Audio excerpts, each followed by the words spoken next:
Hey now, Anthony with A&A Professional Services. Today I want to talk to you guys about slow paying clients and non-paying clients, or no paying clients.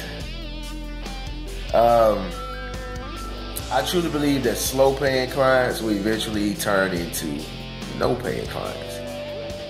And what it is that the level of respect starts to diminish, because you allow this to happen. And I was that person.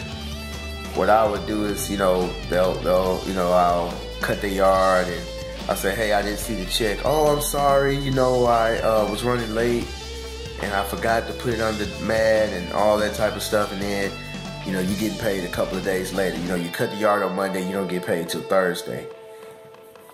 And I ended up starting being late on my bills, and things would happen. I wouldn't have money because if they write, you got to think about it. If they write you a check, you have to, if you have a business account, when you put the check in the bank, it doesn't clear till like the next day, stuff like that. And, it can really mess up your finances if people are paying you late. But what I started doing is I started looking at the warning signs. First, what I do is when I give an estimate upon meeting the client for the first time, I look around.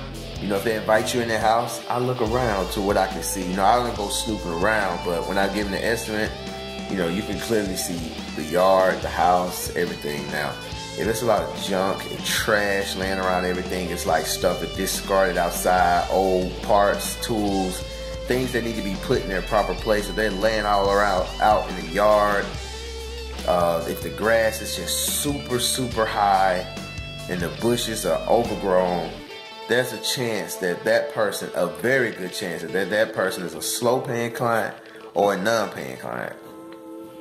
Now, what I do is when I see that the house is unkept, grass is high, stuff like that, what I do is I ask for payment up front. And if I don't get payment up front, I'm not doing anything. And that's just how I do it when I see people like that. Or I tell them to leave the money under the mat. Or leave it somewhere. Tell me, text me when you're leaving the money and where you're going to leave it. If I don't see it, I'm not doing it. If they call me, hey, you didn't do my yard. Yeah, I told you to leave the money. I didn't see any money, so I didn't do it. So what's going to start to happen is the respect level is going to start, the respect level is going to be created. And they're going to say, okay, this guy's not playing any games. This is what he want, and if I want my yard done, then this is what I'm gonna have to do. Now, if they can't agree to your terms and y'all can't come to an agreement, then there's no reason for y'all to do business anyway. And that's just the way I look at it. I have a Square card reader, and I send people invoices, and I don't tell everybody that I have this option. And when I mean everybody, I mean my customers. I don't tell my customers that I have an option to send them a Square. It's only for, those people that I know that they're gonna pay. They're gonna pay on time. And I have a few people like that. I say maybe about 12 or 15 people that I send invoices to every month, and they pay just like that. And if they pay late, something is wrong. That means I had to make a phone call to check on them to see if they're okay. And usually it is, a death in the family or something happened out of the norm that knocked them off their square. So they have to, they just forgot. And when you call them, they'll say, oh yeah, I'll pay it as soon as, and then as soon as you get off the phone with them, you get the confirmation, and that's how it is. So those type of people, I send them invoices all the time, and I don't worry about it because I know they're going to pay me. Those slow paying customers, I never tell them I have the option to send them an invoice. I never tell them that, because what they're going to do is they're going to let you send the invoice. They're going to take forever to pay it. And I have been done like that before.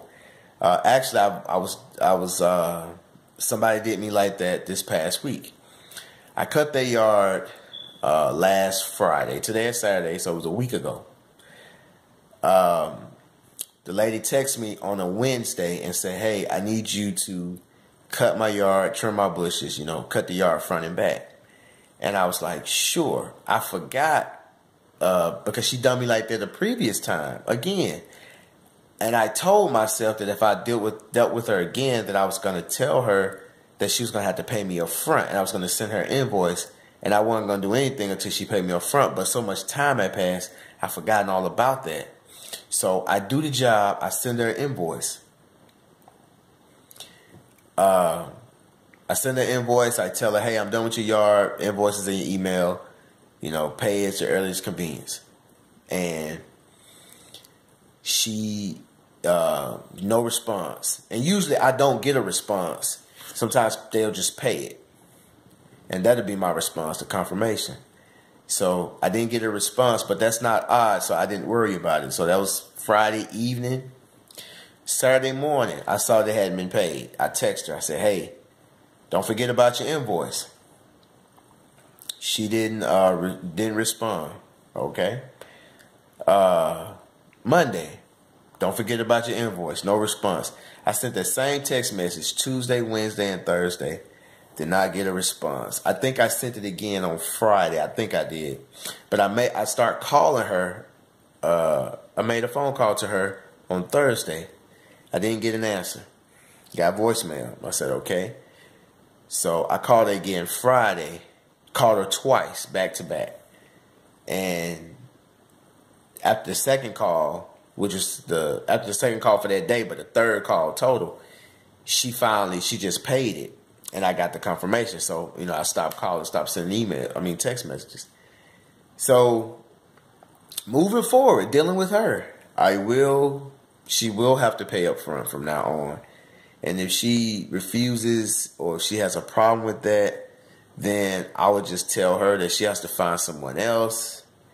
And the only explanation that I can give her is that I've been trusting you for years. I've been cutting your yard for this many years, and sometimes you pay me on time, but lately you've been slow on paying, and I have bills. And if you slow on paying me, then I'm gonna be slow on paying my bills and providing for my family, and that's unacceptable. I can't do that. So that's just how it's gonna have. That is how it's gonna have to be. Tongue tied. But that's how it's gonna have to be. And if they can't, if they can't respect that, then we can't do business. And that's just how it is, And sometimes you may be like, man, well, I'm afraid to lose a customer, but I really don't want a customer that's going to be late paying me. That just, you can replace her with a customer that's going to pay you on time. So that's how I would deal with that situation. But you gotta stand up for yourself, because your clients, your customers, they will run over you if they see weakness. If you super nice and you rarely say no, they're going to look at that as a weakness, and they're gonna use that to their advantage. So don't be mean, don't be an asshole, but you be serious about your money. If you're doing work, it's hot out there, you're sweating, you're dirty, and you're working hard, and sometimes you got to pay your help, and you telling me you're gonna take 7 days to pay me, and then you don't want your help to go without being paid, so you got to pay them out your pocket, and then wait to get your money back. That sucks. Yeah, I forgot to tell you guys about accepting checks. Now, the funny thing about me, and I guess I was just lucky, but I've never been burned on checks. I've never been written a bad check ever. And the first year in business, I used to accept checks from anybody. It didn't even matter who it was. But I started to think, like, what if I get a check and it's bad, So I stopped taking checks from new clients. Now, if it's an existing client that I've had for at least 18 months, then I will accept checks from them because they're proving themselves to be trustworthy. But new customers, I'll tell them I can swipe your card or you can give me cash. I won't accept checks because you never know what you're gonna get. Are you listening?